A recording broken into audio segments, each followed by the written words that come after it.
मैंने भी ट्रक की स्पीड को एकदम कम कर दिया। फिर सभी ट्रक एकदम से रुक गए और ब्रेक लगते ही सभी ड्राइवर ट्रक से नीचे उतरने लगे। फिर हमें पता चला कि सबसे आगे वाले ट्रक के ड्राइवर का एक्सीडेंट हो गया है। और यह एक्सीडेंट एक नॉर्मल एक्सीडेंट नहीं था, बल्कि उस हादसे के दौरान हमें उस ट्रक ड्राइवर के बारे में पता नहीं चल पा रहा था और न ही ट्रक नज़र आ रही थी, क्योंकि हमारे बगल में एक बहुत ही गहरी खाई बनी हुई थी और उस खाई के अंदर एक ट्रक का गिरना पॉसिबल तो था, लेकिन वहाँ से देख पाना भी बेहद आसान था। फिर मैं थोड़ा सा उस खाई की तरफ झुकते हुए नीचे देखने लगा तो मुझे एहसास हुआ कि उस खाई के अंदर कुछ चमक रहा है, कुछ ऐसा जो मैंने आज से पहले कभी नहीं देखा। मैं 2 पल के खातिर देखता रहा, लेकिन बाद में मेरे खलासी ने मुझे पकड़ते हुए पीछे की तरफ खींच लिया, क्योंकि पहले भी मेरे खलासी ने कुछ ऐसे खौफनाक दृश्य देखे थे जिनसे उभर पाना उसकी बस की बात नहीं थी। उसका तो पूरा शरीर थर-थर कांप रहा था और मैं अपने खलासी के इस बर्ताव से थोड़ा हताश था, लेकिन मैं उससे पूछ भी नहीं पाया कि तुमने ऐसा कौन सा दृश्य देखा था जिसकी वजह से अभी भी तुम्हारे शरीर में डर और खौफ का खून बह रहा है। थोड़ी देर के बाद हमें किसी के चिल्लाने की आवाज़ आई। इस आवाज़ से मेरे अंदर तो कोई प्रभाव नहीं पड़ा, लेकिन मेरा खलासी मेरे हाथों से एकदम से चिपक गया। उसने मेरा हाथ एकदम से टाइट करके पकड़ लिया। पता नहीं उसको इतना भय क्यों सता रहा था। फिर वो हल्की सी आवाज़ में फुसफुसाते हुए बोला, अगर हमने यहाँ पर कुछ और पल बिताए तो वो काली डायन हम सभी को मार देगी, जिसने एक ट्रक को अपने अंदर निगल लिया।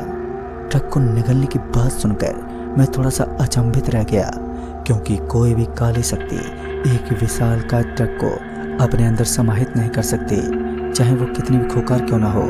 मैंने अपने खलासी संतोष को चुपचाप गाड़ी में बैठने को कहा, क्योंकि उसकी हरकतें अब हमें भी डरा रही थी।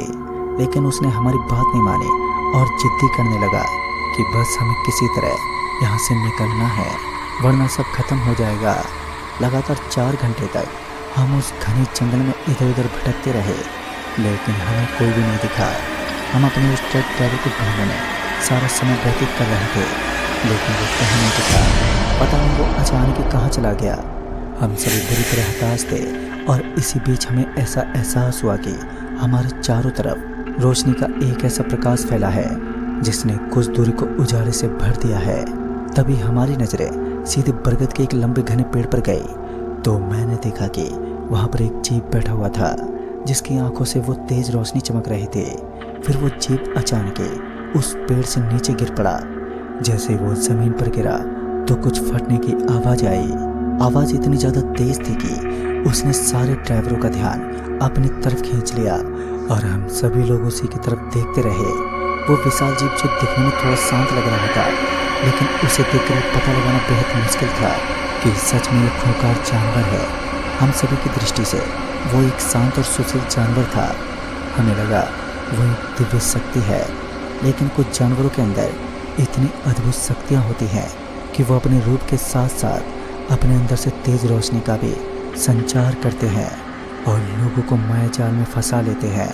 और उसी दौरान मैंने अपनी दृष्टि को दूसरी तरफ फेर लिया, लेकिन फिर मुझे ऐसा एहसास हुआ कि सभी ड्राइवर अपना आपा खो बैठे हैं और उस जानवर की तरफ बढ़ रहे हैं। यानी कि जो मैंने सोचा था असल में वही हुआ।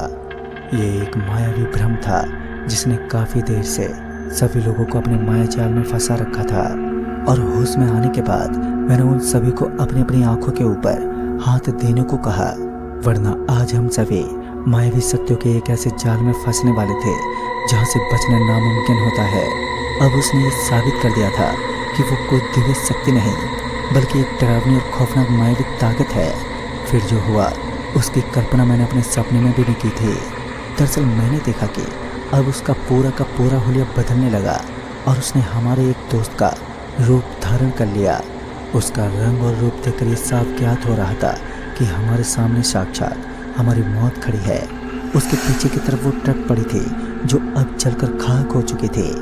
ये तो तय था कि अब हम सभी का बचना मुश्किल था, लेकिन हमें ये समझ ही नहीं आ रहा था कि हमारे सामने जो खड़ा है असल में वो हमारा दोस्त है। सभी ट्रक ड्राइवर गुस्से से लाल हो गए और उन्होंने उसके ऊपर पत्थरबाजी करना शुरू कर दिया, लेकिन एक मायावी शक्ति को इन चीज़ों से भला क्या असर पड़ सकता है। उसके चेहरे से एक हल्की सी मुस्कुराहट झलकती रही और वो हमारी तरफ देखता रहा, और पत्थरों का तो जैसे उसके शरीर पर तो कोई असर ही नहीं था। हम तो स्वयं मौत को चढ़ा रहे थे। फिर उसने अपने ही कदम से वहाँ के पूरे इलाके को हिला दिया। उसके कदम पड़ते ही ज़मीन थर-थर काँप उठी। हमें ऐसा लगा मानो ज़मीन के अंदर भूकंप हुआ हो। उस नहर में इंसान जैसे दिखने वाले मनुष्य की इतनी शक्ति हो, हमारे तो होश उड़ गए। अब हमें समझ आ रहा था कि हमारा पाला किससे पड़ा है। तभी मैं हल्का सा पीछे हटा और ट्रक में बैठ गया, क्योंकि इस समय तो हमारे लिए सबसे सुरक्षित स्थान हमारी ट्रक ही थी। मैंने ट्रक स्टार्ट की और बिना कुछ सोचे समझे ट्रक का गियर डाल दिया और लगातार स्पीड से उन जंगलों के बीचों बीच से मैं तुरंत ही गुजरने लगा। मेरा खलासी अभी भी बुरी तरह डरा सहमा मेरे बगल वाली सीट पर बैठा था। इस वक्त वो अकेला नहीं था जिसने भय से सामना किया था, बल्कि समझ ड्राइवर डर के मारे कांप रहे थे।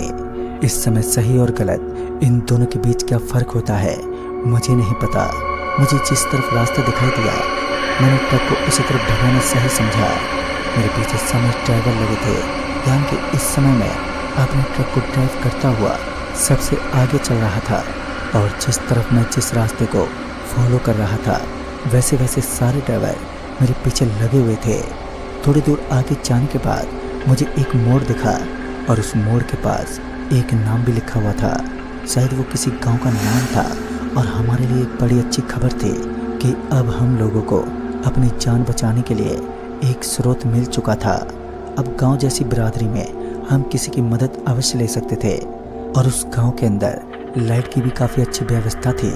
तो हमने सही समय पर उस गांव के अंदर डेरा डाल लिया। जब लोगों ने इतने सारे ट्रक को एक साथ गांव में देखा तो उन्हें ये एहसास हो गया कि हो ना हो कुछ तो गड़बड़ है। और जब कुछ लोग इकट्ठा हुए तब जाकर हमने उन्हें सारी बात बताई। तभी उन्होंने बताया कि वो जंगल एक हॉन्टेड जंगल है। लोग उसे सिर्फ हॉरर के नाम से नहीं जानते, बल्कि मौत के नाम से मशहूर करते हैं। कहते हैं शाम के 6 बजने के बाद उस जंगल में इतनी काली शक्तियाँ भटकती हैं कि लोग उस जंगल के करीब जाने पर भी कतरा जाते हैं। कहते हैं सालों पहले उस जंगल के अंदर कुछ लकड़हारे मारे गए, जिनके बाद उनकी आत्मा मायावी शक्तियों का रूप ले चुकी है। एक ऐसी प्रचंड मायावी शक्ति जिसने उस जंगल को अपने घेरे में डाल रखा है। कहते हैं वहाँ केवल एक शक्ति निवास नहीं करती, बल्कि भूतों का पूरा झुंड ही रहता है। दोस्तों, जब हमने उस साथी ड्राइवर के बारे में बताया तो उनका कहना था कि अब वो ट्रक जल चुकी है और आपका साथी उनका खाना बन चुका है। अब वो आपको नहीं मिलेगा। लेकिन हम उनके कहने मात्र से कहाँ पर मानने वाले थे। दूसरे दिन सुबह हुई तो हमने अपने दोस्त को जंगल के हर कोने में ढूंढ लिया, लेकिन वो कहीं नहीं मिला। साथ ही उसकी जली खली ट्रक भी वहाँ से गायब थी। पर आज इस कहानी को तकरीबन 7 साल बीत चुके हैं, लेकिन ना ही तो आज तक हमें हमारे दोस्त का कोई ठिकाना मिला और न ही उस ट्रक का जो वो ड्राइव करता था।